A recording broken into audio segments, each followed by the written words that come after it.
Massac, Pope, Pulaski, and Saline.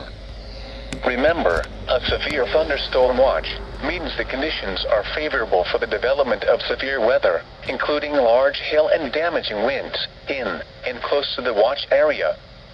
While severe weather may not be imminent, persons should remain alert for rapidly changing weather conditions and listen for later statements and possible warnings. Stay tuned to NOAA weather radio, commercial radio and television outlets, or internet sources for the latest severe weather information. Repeating, severe thunderstorm watch number 125 remains in effect until 8 p.m. and now includes the following counties in Illinois: Hardin, Johnson, Massac, Pope, Pulaski, and Saline.